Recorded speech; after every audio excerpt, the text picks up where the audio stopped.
আপনি কি বলবেন? আপনি বলেন ওই যে মাইকটা নেন। হ্যাঁ বলেন, এই যে মাইকটা ধরেন। ভাইয়া আপনাকে আমি ছোটকালে দেখছি। আচ্ছা, আপনাদের যখন পেয়ারা গাছ ছিল, কেয়ারফুল, আমি অনেক পেয়ারা চুরি করে খাইছি, আমাকে ক্ষমা করে দিবেন ভাইয়া।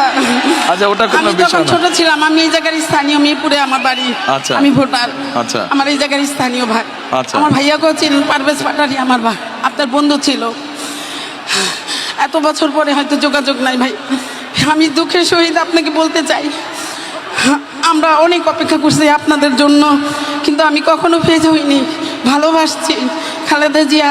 আমার আম্মার সাথে অনেক ভালো সম্পর্ক ছিল। তখন আমার আম্মার বাড়ি 178 নম্বর উত্তর ইব্রাহিমপুর। স্বৈরাচার সাচ্চু আমাদের বাসার 20 ফিট জায়গা দখল করে নিয়ে গেছে, অনেক জায়গা দখল করে নিয়ে গেছে সাচ্চু। আমি এখন বলবো, বুক খোলায় বলবো, কারণ সাচ্চু আমাদের প্রতিবেশী, আওয়ামী লীগ ছিল। আমাদেরকে 17 বছর জ্বালায় মারছে। আমার ছোট ভাইকে জেলে নিছে, আমার মেজো ভাইকে জেলে নিছে। সবাইকে জিজ্ঞেস করে, নাম বলছি, এই সাচ্চু অনেক কিছু করছে। আমাদের 20 ফিট জায়গা 178 নম্বরে অনেক জায়গা দখল করে নিয়ে গেছে। এখন আবদার ভাইয়া, যাদের যাদের জায়গা নির্যাতন হয়েছে তাদেরকে আপনি একটু সহযোগিতা করবেন। আর কোনো কিচ্ছু চাহিদা নাই আমার। আচ্ছা ঠিক আছে, বসেন আর আপনি। ভাইয়া আমাদেরকে সবাইকে আমরা যেন ভোট দিয়ে, আমরা তো ভোট দিবই অবশ্যই, ধান ছাড়া তো আমরা কিছুই বুঝি না।